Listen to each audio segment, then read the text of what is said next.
नमस्कार दोस्तों, आज इस वीडियो में हम प्रीपोजिशन के बारे में बात करेंगे। तो ये प्रीपोजिशन का चौथा पार्ट है। तो इसमें हम 4 प्रीपोजिशन के बारे में बात करेंगे। तो फर्स्ट प्रीपोजिशन है टूवर्ड्स, दूसरी है थ्रू, तीसरी है बाय और चौथी है विद। तो आइए हम इन चारों प्रीपोजिशन को एक एक करके समझते हैं। तो दोस्तों फर्स्ट प्रीपोजिशन है टूवर्ड्स।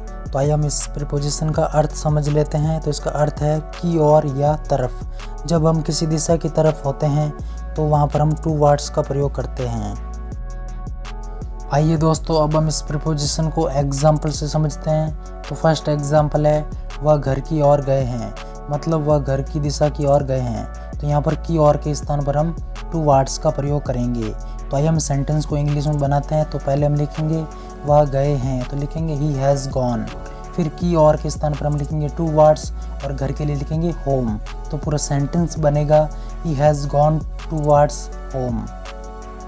तो आइए दोस्तों अब हम इसके सेकंड एग्जाम्पल को देख लेते हैं। तो इसका सेकंड एग्जाम्पल है रमेश दुकान की तरफ जा रहा है, मतलब रमेश दुकान की दिशा की तरफ जा रहा है।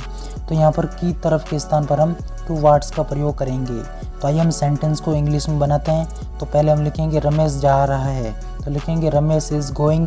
फिर की तरफ के स्थान पर हम लिखेंगे टूवर्ड्स और दुकान के लिए लिखेंगे द शॉप। तो पूरा सेंटेंस बनेगा Ramesh is going towards the shop.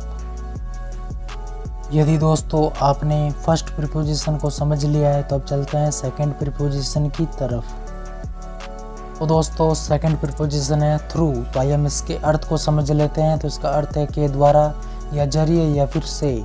जब हम किसी को टच करके चले जाते हैं तो वहाँ पर हम थ्रू का प्रयोग करते हैं। आइए दोस्तों अब हम इस प्रीपोजिशन को एग्जाम्पल से समझते हैं। तो फर्स्ट एग्जाम्पल है मैं माइक के द्वारा बोलता हूँ, मतलब मेरी आवाज़ माइक के द्वारा निकली है लेकिन माइक से टच होकर निकली है। तो यहाँ पर के द्वारा के स्थान पर हम थ्रू का प्रयोग करेंगे। तो आइए हम सेंटेंस को इंग्लिश में बनाते हैं। तो पहले हम लिखेंगे मैं बोलता हूँ, तो लिखेंगे आई स्पीक। के द्वारा के स्थान पर हम लिखेंगे थ्रू और माइक के लिए लिखेंगे द माइक। तो पूरा सेंटेंस बनेगा I speak through the mic. आइए दोस्तों अब हम इसके सेकंड एग्जाम्पल को देख लेते हैं। तो इसका सेकंड एग्जाम्पल है वह खिड़की से गया है, मतलब वह खिड़की से गया मतलब खिड़की को टच करके गया है।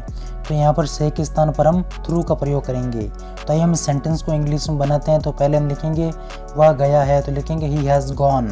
फिर से के स्थान पर हम लिखेंगे थ्रू, क्योंकि वह खिड़की से टच होकर गया है।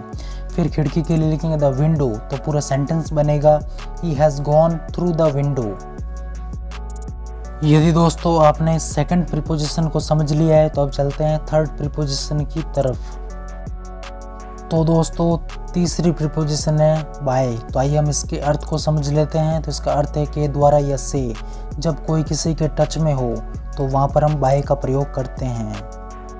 ये दोस्तों अब हम इस प्रीपोजिशन को एग्जाम्पल से समझते हैं। तो फर्स्ट एग्जाम्पल है वह कार से गया है, मतलब वह कार से गया है मतलब कार के टच में है। तो यहाँ पर से के स्थान पर हम बाय का प्रयोग करेंगे। तो आइए हम सेंटेंस को इंग्लिश में बनाते हैं। तो पहले हम लिखेंगे वह गया है, तो लिखेंगे ही हैज़ गॉन। फिर से के स्थान पर हम लिखेंगे बाय और कार के लिए लिखेंगे द कार। तो पूरा सेंटेंस बनेगा he has gone by the car.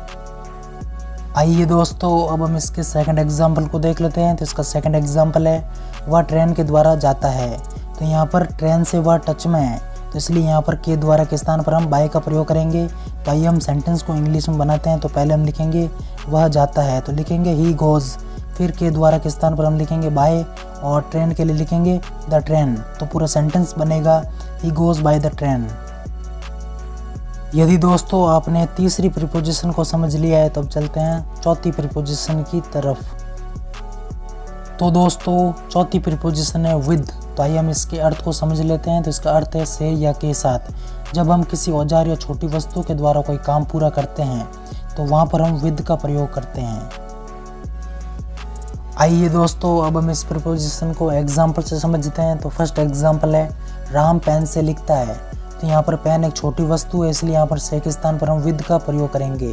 तो आइए हम सेंटेंस को इंग्लिश में बनाते हैं। तो पहले हम लिखेंगे राम लिखता है, तो लिखेंगे राम राइट्स। फिर से के स्थान पर हम लिखेंगे विद, क्योंकि यहाँ पर पेन एक छोटी वस्तु है और उसके बाद हम पेन के लिए लिखेंगे द पेन। तो पूरा सेंटेंस बनेगा Ram writes with the pen. ये दोस्तों अब हम इसके सेकंड एग्जाम्पल को देख लेते हैं। तो इसका सेकंड एग्जाम्पल है, उसने चाकू से केक को काटा। तो यहाँ पर चाकू एक औजार की श्रेणी में आता है, इसलिए यहाँ पर चाकू की वजह से हम से के स्थान पर हम विद का प्रयोग करेंगे। तो आइए हम सेंटेंस को इंग्लिश में बनाते हैं। तो पहले हम लिखेंगे उसने काटा, तो लिखेंगे ही कट, फिर केक के लिए लिखेंगे द केक, फिर से के स्थान पर हम लिखेंगे विद, और चाकू के लिए लिखेंगे द नाइफ। तो पूरा सेंटेंस बनेगा ही cut the cake with the knife. यदि दोस्तों आपको जो मैंने इस वीडियो में 4 प्रीपोजिशन के बारे में बताया, यदि आपको समझ में आया है तो हमारे चैनल को सब्सक्राइब और वीडियो को लाइक ज़रूर करें। यदि नहीं समझ में आया तो हमें कमेंट ज़रूर करें। तो अब हम मिलते हैं इसके नेक्स्ट पार्ट के साथ, तब तक के लिए नमस्कार।